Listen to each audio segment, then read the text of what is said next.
Hello and welcome to another episode of the New York Sports Rush here on the Bet Rivers Network. Sal Licata, John Jastrzemski, and let's get right to it, JJ. Francisco Lindor and the Mets coming out of, and we'll get to the Yankees and Dodgers, big series, second half, Yankees gauntlet schedule. But I want to start with Lindor. Coming out of the half, he goes into the half booting a double play ball that cost the Mets a game. Comes out of the half, and I'm thinking maybe a little reset. You talked about this earlier in the week. Hey, this is going to be a big second half for Lindor. Evaluate, see what he can do. Maybe move him in the offseason. Very important to get his value up, and I couldn't agree more. And right out of the gate, even though the Mets win, he throws the ball in the dirt. I have seen enough. It's been 2 years. The Mets need to move on. It doesn't mean they need to trade him right now, but I have made my decision that this group, this construction of the team, you want to go focus on Lindor, Soto, whatever it may be, it's not working. Lindor does not look happy. The Mets need to move on, whether it be ahead of this year's deadline or in the offseason. I don't think they'll ever have success with Francisco Lindor.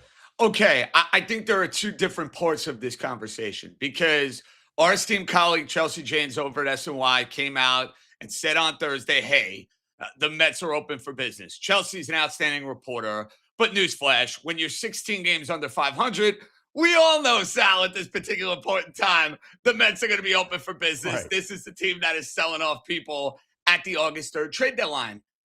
The Lindor part of the conversation, though, to me, is complicated because here's the issue.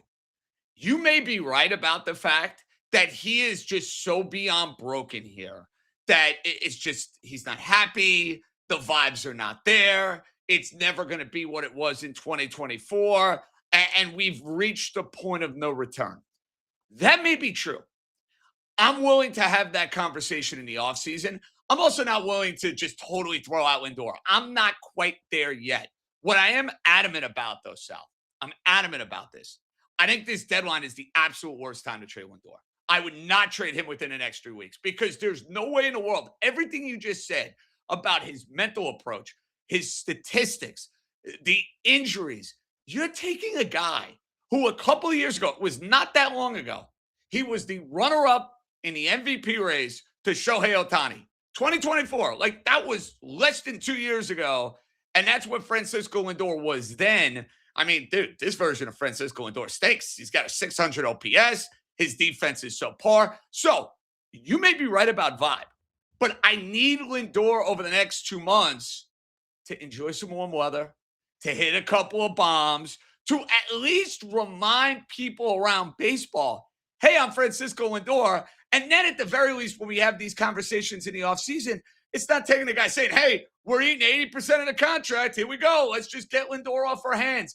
Please, they got to go and build up that value. Well, there is a difference, though, between trading Lindor and dumping Lindor. And I don't want to dump Lindor. I would have traded Lindor ahead of this season. So I would have been ahead of the curve already.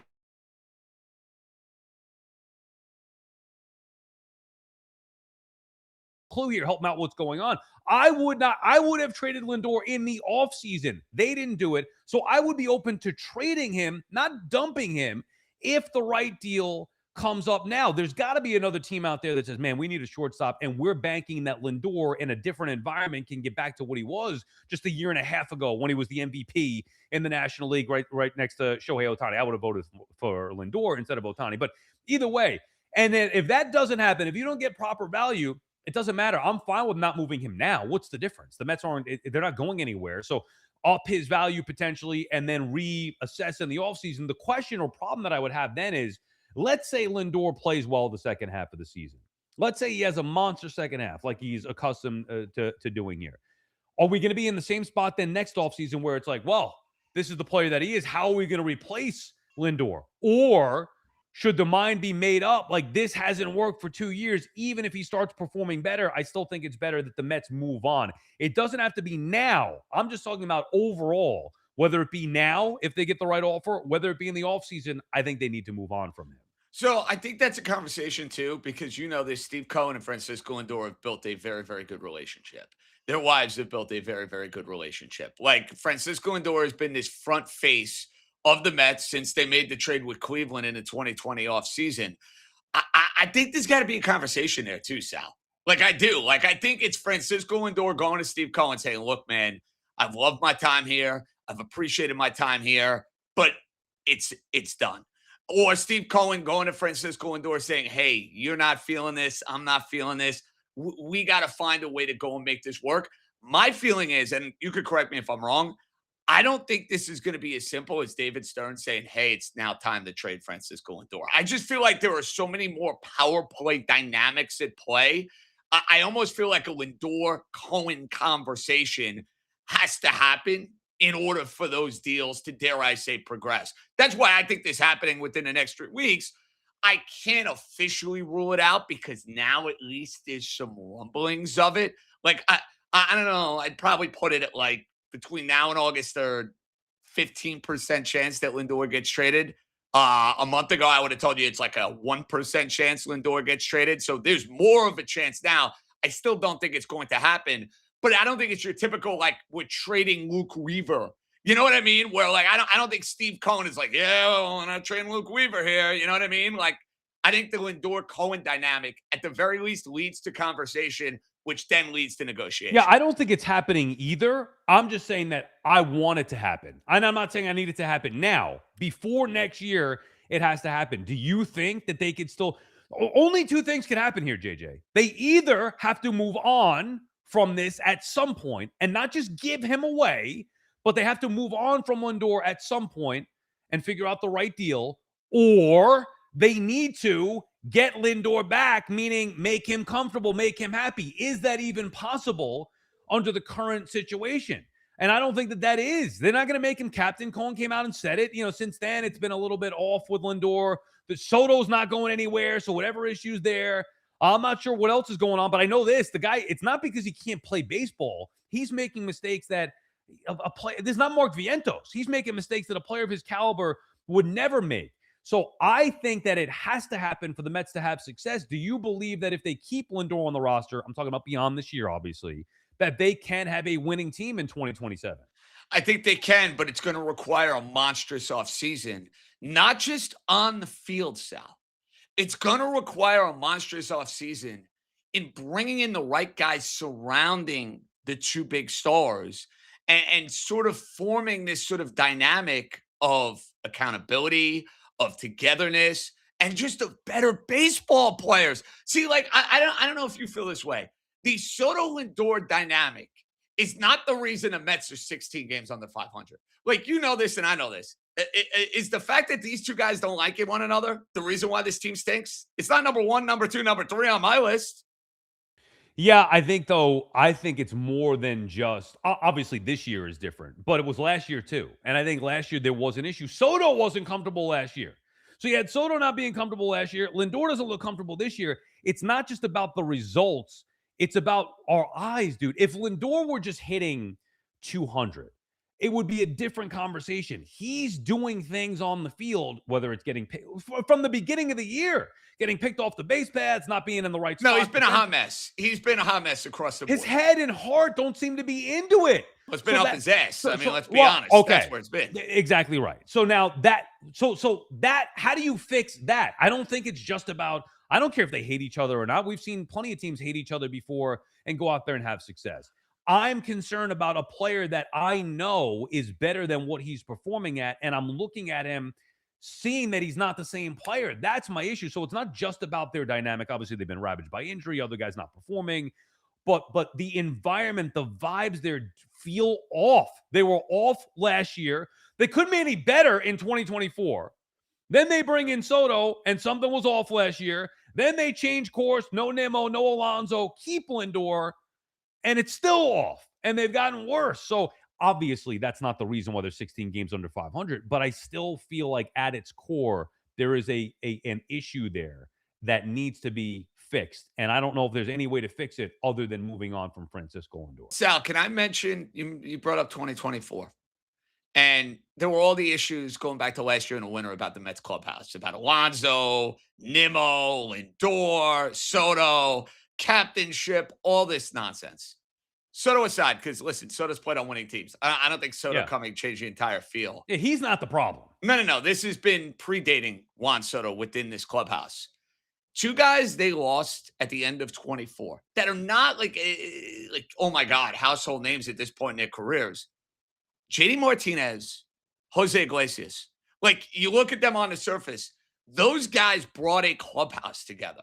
Like, there was just something about it. JD Martinez taking guys under his wing, kind of being like the big bro, being the proud papa, sitting with Mark Vientos. Jose Iglesias obviously has been around the block and played on a bunch of teams. That's what I'm talking about with the clubhouse dynamic.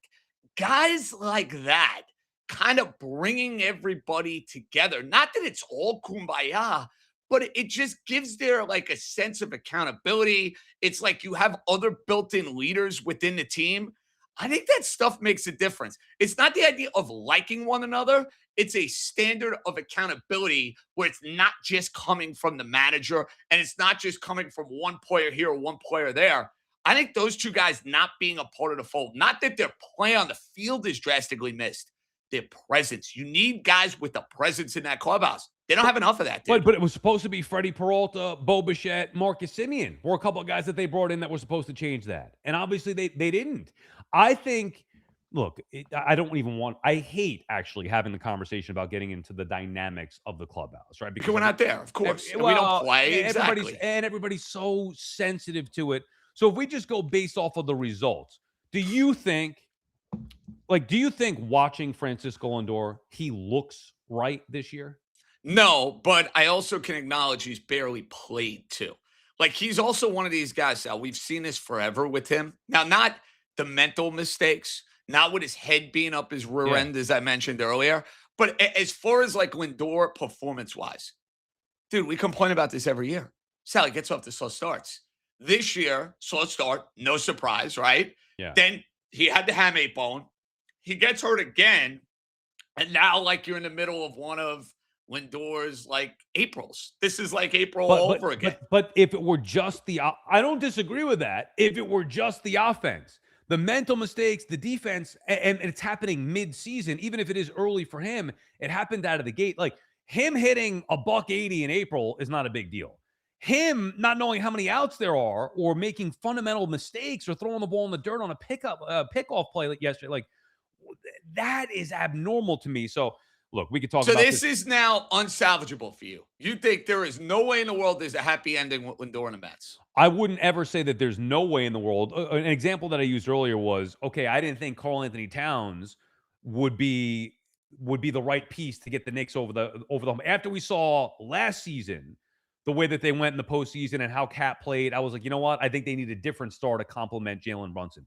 Now, it is different levels here, where you were talking about getting the Knicks to a championship level. Who's going to get them over the hump?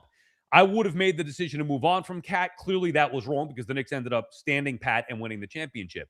With this, I don't believe that this core will ever win big the way that it's currently constructed. And it's based on 2 seasons of seeing it fail. But it doesn't mean it can't happen. Is there a world? And by the way, I'd rather live in this world. I want to live in the world where Lindor starts getting going here, plays his rear end off, and plays my well. Girl's back. Yeah, right. The vibes are good. Yeah. Exactly. Even that song is played like he's got to change up the mojo. He does it's over. Change it. I agree. The change up the mojo is not working. It was great. Now it's not. But let's live in a world where Lindor plays great in the second half, and then there's reason to believe that everybody can work together next year, and you feel good about having their star players go out there and have success. I ultimately don't believe that could be the case, but I hope that that's the case and we could live in that world. Final thought on this, the sum of the parts for that Knick team. Hey, I liked the Karl Anthony Towns trade. Yeah. There were questions about Karl Anthony Towns, the player. Would he be good enough to be a number 2 on a championship team? Would Jalen Brunson be good enough to be number 1 on a championship team? The sum of the parts of that Knick team, in addition to those 2 guys, is where they got to. Right? And why they got to where we got to enjoy the fruits of a parade down at Kenyon Heroes. Good There's point. a lot of that with the Mets, too. Some of the parts are not there. But they got to get Lindor figured out because right now, there's no denying this, Sal. He's a monstrous problem. All right. What about your Yankees back in action tonight? I was more excited about the Rays 4-game series. Division obviously on the line, head-to-head. Then I am the Dodgers. Maybe it's because of no Judge, no Ohtani. You get Cole on the mound tonight against Sasaki. Sunday Night Baseball is going to be must-watch with Yamamoto and Schlittler. Where are you at with the excitement level? Yanks starting the second half against the Dodgers. Sal, for me, I'm stoked. Listen, it's the best team that baseball has to offer. So, you're not winning the World Series by winning 2 out of 3 against the Dodgers this weekend. You mentioned it. No Aaron Judge. Shohei Ohtani is compromised, so he's not going to pitch this weekend. I think he's going to DH and he's going to play, but it's like a measuring stick. And let's be honest about something. In these regular season matchups over the last couple of years, and of course in the 2024 World Series when they matched up against the Dodgers, the Yankees have not been up to the challenge. The Yankees have not met the mark. So to me, this is a great barometer to see, okay, no Judge. You had a good week splitting with the Rays, huge series, couldn't get embarrassed. They did. They sweep the Nationals, even though they were losing in the 8th inning in all 3 of those games, and they get to the National bullpen. Can you parlay that momentum and get off to a hot start to the second half of the season? And listen, there's something special about seeing the Dodgers at Yankee Stadium, all of the vibes, all of the history. And you also know, hey, at the end of the day, more than likely, if you're going to win a World Series, that's the team you got to beat. So I don't know if it's going to end up being a World Series preview because I feel like we're asked this, Sal, every time the Yankees and the Dodgers match up. And outside of 2024, it's like, hey, it's Yankee Dodgers, a World Series preview. And 95% of the time, it's not because somebody goes and ends up screwing it up. But I can't wait. And listen, you mentioned Sunday. You're going? No, I got to work. The working man is a sucker, as they say. So honestly, you're not going to any of these games? Well, I did. I sold today, by the way. I did well. You had tickets, you pumped up, and you sold them? Understand this, my friend. I've been in a ballpark, and I have great appreciation now for our friends and colleagues who spend so much time at the ballpark on Monday and Tuesday. Sal, after All-Star, I ain't burnt out, man. I ain't burnt out. A day on the couch and then going in and driving in to do our little unit on SNY is okay with me. I'll be watching from living room JJ. How's the foot, by the way? The toe or the ankle? We are slowly but surely making progress. So I'm not ready to run yet, but I'm itching closer to getting back. I'd say I'm probably another week away. That's my guess. I think, and by the way, speaking of injuries, I'm expecting to get an update from Aaron Boone today when he meets the media on Aaron Judge. We were told from Cashman we'd find out this week, or they were re-imaging Judge this week. We still haven't heard anything. Judge has been walking around at Fanatics Fest, and I'm sure he'll be in the building tonight, but obviously not going to be in the lineup, which does take away from me. You could say the preview, Yankees, Dodgers, all the great things that you said, and I'll be into the games once they get going, but without Judge there, without Ohtani pitching, it does take a little bit away because I don't look at if the Yankees get swept in the series, I don't look at them any differently than I would if they sweep the Dodgers because they're not whole right now. So this is not the Yankee team that might be facing the Dodgers come October. That's why I can't get into it that much. But this is the beginning of their second half schedule. I'll tell you this, though, Sal. You'll get into Schlittler and Yamamoto on Sunday. Listen, you want to tell me That's Friday, Saturday, what it means, bigger picture? Sure. Dude, we talked about in the All-Star game not having the sizzle of having those guys on a mound. Yamamoto and what he's put together in his big league resume, All-Star, the heroics of last October, Schlittler being the dude. I mean, NBC, who basically has had this Sunday night package and nobody even knows that they have this Sunday night package. That's a game they're going to get their best rating of the year. That'll be awesome. I am looking forward to that. That is must watch, no doubt about it. And probably throw something on my boy Cam here to back to go beat the Dodgers. Probably get him at a good price because against Yamamoto and the Dodgers, I would think Bet Rivers have Cam at a good price Sunday night. No. Yeah. I mean, the Yankees today are basically. I know they're basically an even money. Last look. I'm going to be taking the Yankees today because Sasaki's been awful. Can you bet Yanks? Can you bet Yanks for the series? You could probably find that. Okay, yeah, you could probably find that. My bet would be it'd be maybe plus 110, probably close to even money. All right, let's get some questions in here, JJ. Yes. You could comment on the YouTube New York Sports Rush Bet Rivers Network here. Comment on the YouTube. We'll answer a few here. Beans of Butter checks in saying this isn't really a question, more of a comment. Get Lindor out of here. So, I want to trade Lindor, but this is by no means, and we talked about this, it's not a dump. It's not just I want Vientos out of here. I would cut Vientos, cut Senga. You take a bag of baseballs for those guys. Senga, Vientos, those guys I want out of here. I'm not selling Lindor low. I am only moving on from him now if I think the value is good value. Otherwise, to JJ's point, I'm holding on to him, and then I look to move him again in the offseason. But I agree that they do need to move on from him. Can you believe how the narrative is just fully shifted on Lindor? I think we should bring this up for a second, Sal, because dude, 2024, this guy was the toast of the town. Hmm. Like, let's remember the Mets have not had great offensive all-time seasons. So that's arguably one of, if not the best statistical season any Met offensive player has ever had. Like it's in the conversation. Piazza's had a couple.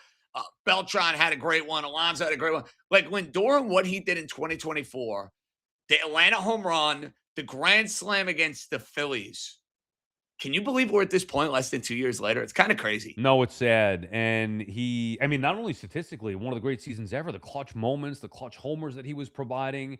I was envisioning his number 12 being retired to the Citi Field Raptors one day. And by the way, maybe it still Still happens. can. All Yeah. that is still in play. I have just reached the conclusion personally that I do not think this dynamic is going to work. It's just something is off, and it's not about just poor performance or the talent. All right, let's see. We got a couple here on Cody Bellinger.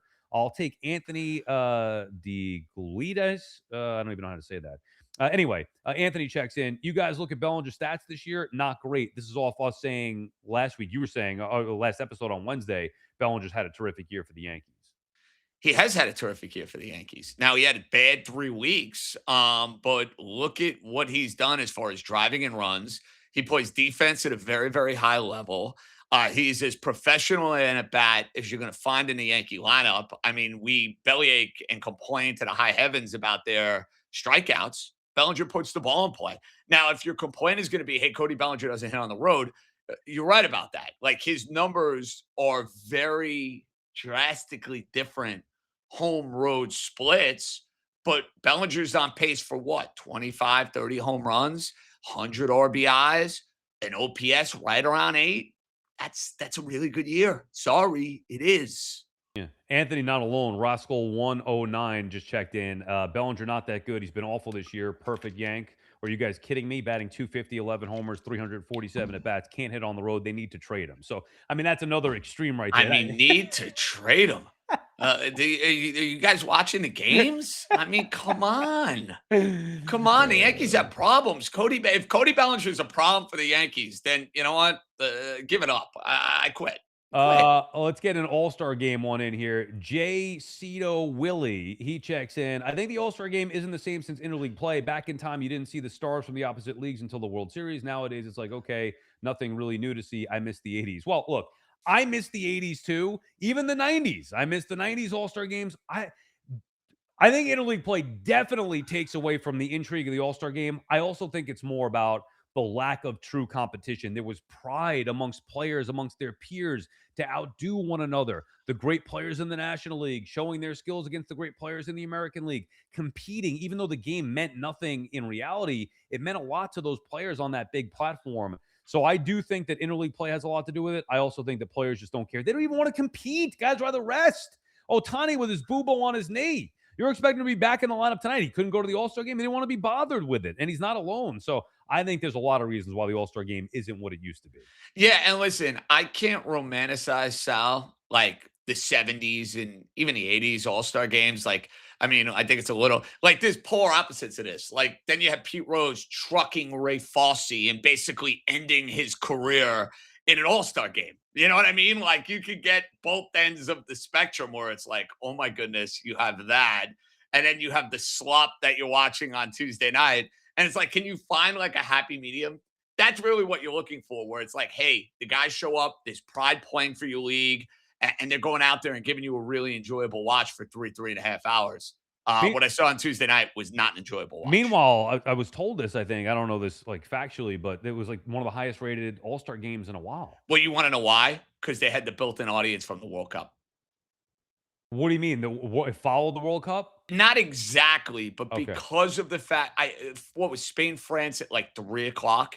Okay. I didn't So realize that. I don't know if like just people maybe had it on, they kept it on. That would was- make sense at least, because when somebody was telling me that on the surface, I'm like, that game was horrible. Like it's not even baseball's in a good spot currently. I mean, until they screw around with the work stoppage potentially. But I'm like, the game was horrible. Who would care to watch that?